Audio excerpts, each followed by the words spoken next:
Live from downtown Detroit, home of WDIV and Click on Detroit, Local 4 News at 11 starts now. It's all green right now, but we're waiting for another round of accumulating snow. Find out how much we're going to get this weekend. All right, Ben, also he told officers he got stabbed outside an Oakland County synagogue. Police say that was just one of many lies he told them. But we begin with breaking news out of the Middle East tonight, where a U.S. airstrike at Baghdad's international airport has killed a powerful Iranian general. This is a move that is sure to have huge ramifications in the region and what's left of Iran-U.S. relations. The Pentagon tonight confirming the U.S. military has killed Qasem Soleimani, the head of an elite Iranian unit, one which the U.S. considers a terrorist organization. Reports coming out of Iraq say rockets hit two vehicles near the Baghdad airport. Soleimani was killed, as was the deputy commander of the Iran-backed Iraqi Popular Mobilization Forces. Just a short time ago, the Pentagon released a statement reading in part, at the direction of the president, the U.S. military has taken decisive defensive action to protect U.S. personnel abroad by killing Qasem Soleimani. Soleimani was actively developing plans to attack American diplomats and service members in Iraq and throughout the region. General Soleimani, the statement goes on, and his Quds force were responsible for the deaths of hundreds of American and coalition service members and the wounding of thousands more. The statement continues, but we'll just point out that the president, if the president does comment on the attack, we'll bring it to you on the air and online. Thus far, the only comment from the president was a tweet that was simply a picture of the American flag. Here at home, a tense night in Richmond as its school board meets behind closed doors for hours, debating the future of the district's superintendent. Mara McDonald live inside Richmond High School tonight. And Mara, there have been allegations by both current and former employees of work conditions that are abusive. That's right, Devin. That's the whole reason for tonight's special school board meeting, which is ongoing as we speak. Take a look. You can see you have quite a crowd that's been gathering here since 7 o'clock tonight. The school board, for its part, has been behind closed doors for the majority of the evening. Right now, they remain behind closed doors with Superintendent Brian Walmsley. He is the one being accused of fostering an abusive working environment here. And while most people didn't want to say anything about this publicly tonight, at least two did, including a union representative and a former principal. Take a listen.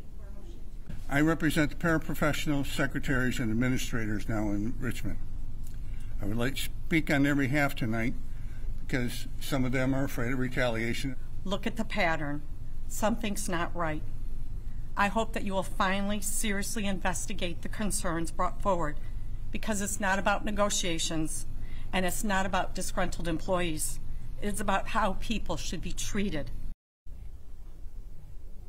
Back here live, Walmsley remains behind closed doors with the school board. He was recently rated as highly effective, so it's unclear exactly what is going to happen, if anything, here tonight, although school board said before they went into these closed sessions that there would be some definitive action taken tonight. We're here. We'll see what happens. We're live in Richmond tonight. I'm Mara McDonald. Back to you. Mara, a multi-state manhunt is underway at this hour for a Detroit man wanted in connection with a New Year's Eve shooting that injured 7 people in West Virginia. An arrest warrant has been issued for 30-year-old Kymani Davis. He's also wanted in Illinois for burglary and domestic battery charges. But right now, Davis is the only suspect in a shooting at a hookah bar in the city of Huntington, West Virginia. Police say some of the victims were inside, others were outside when the gunfire erupted. 2 people are in critical condition, and police say that Davis should be considered armed and dangerous.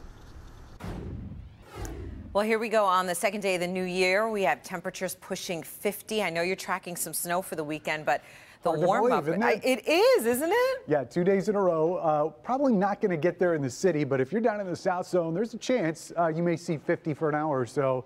We're still pretty mild, but we are tracking this moisture. This is all rain right now. There's a chance we could get some drizzle late tonight into tomorrow morning. A lot of us, though, are just going to be cloudy and pretty much stay dry. Right now, as we look at some of the reporting stations, we're still dry. You even have some breaks in the clouds right now, so none of that moisture making it to the ground so far. But that warm air certainly is. 44 is where we sit right now. A couple spots just now dipping into the 30s. By the way, our average high this time of year, 32, and we're already still 12 degrees above it at this time of night. Numbers be back into the 40s by noon. but we will be dry tomorrow. Not so much this weekend, and we'll talk about how much snow to expect in just a few minutes. Devin? All right, Ben, now to breaking news from Inkster. A homicide investigation underway after a man is found dead inside a garage.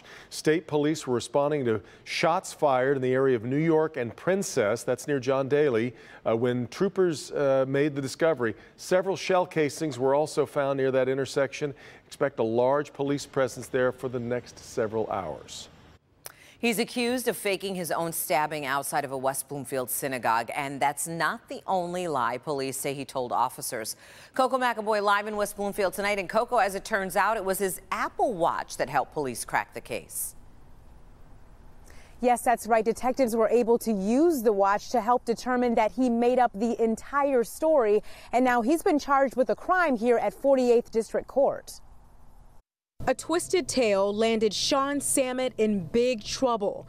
Police say he made up an elaborate story about being attacked for his Jewish faith. During the assault, he stated that the suspect was kind of ranting anti-Semitic rhetoric. But police say the assault never happened. Samet claimed he was attacked outside of the Temple Kolemi in West Bloomfield, where he worked. Stated that he had attempted to fight off the attacker, and in the process was stabbed in the abdomen area.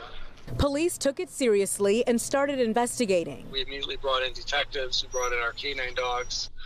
We canvassed the neighborhood looking for, the suspect. But police say Samet's Apple Watch told on him. The app told us that it was inconsistent with the time frame that he laid out to us initially. The West Bloomfield detectives often use technology to crack cases, including Apple Watches. That, we can look at cell phones and computer forensics, but it's, kind of adapting to what the market is in technology. And the detectives, they've been on top of that. In this case, police say Samet eventually admitted to making it all up and is now facing a felony charge. And that felony charge is for filing a false police report, and he was given a $7,500 bond. He'll be back in court soon. Reporting live this evening, I'm Coco McAvoy, Local 4. All right, thank you, Coco. Oakland County deputies tonight searching for two men responsible for an armed robbery in Orion Township. Security video here shows the two men in masks going into the BP gas station. This is on Baldwin Road near I-75. This was on New Year's Eve. The armed men demanded the clerk to hand over cash and her cell phone before leaving with an unknown amount of cash. If you have any information at all, call the Oakland County Sheriff's Department. After a week-long search, an Allen Park man is now facing charges for doing donuts on I-94. Today, Devin Kronk turned himself into Detroit police, accused of performing the dangerous stunts while people were recording him on video. That was back on December 22nd. Police say officers tried to arrest him on Christmas Day, but he ran off. He has since turned himself in and now been released from custody after posting a $100 bond. State officials, along with the EPA, were out in Madison Heights collecting samples and cleaning up the green ooze, which was leaking onto I-696. Crews were out all day. They were drilling 25 test holes to gain access to the water table. Officials are looking to see where else the green ooze may have traveled. We know that we have a path of migration between the building and the highway, but the soil borings around the facility will tell us if we have groundwater migrating in any other direction. You can't have a well that you dig in the ground and be dumping chromium-6 in it. Experts say at this point it's still just too early to tell if the situation is in fact under control. Recreational marijuana shops in the state reporting millions of dollars in sales during the first month of legalization. Marijuana shops in the state made nearly $6.5 million in sales. And of course, there's really not that many of them open yet. According to MLive, the state netted just over $1 million in taxes since the sales became legal. That was December 1st. State officials believe marijuana sales could reach more than $1 billion by 2021. Still ahead, a woman tries to abduct a 2-year-old boy.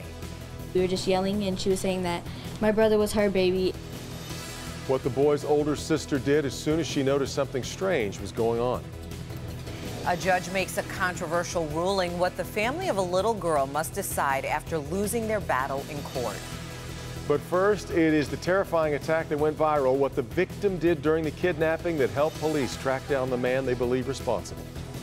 Tomorrow at 6 a.m., Detroit Police at a local high school mentoring students. I'm going to introduce you to a couple of students who are benefiting from this special program to help get their lives back on track.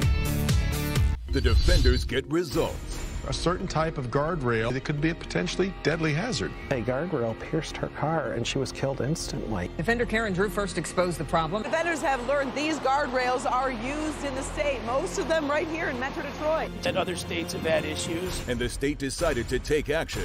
Crews out making repairs to local guardrails. The local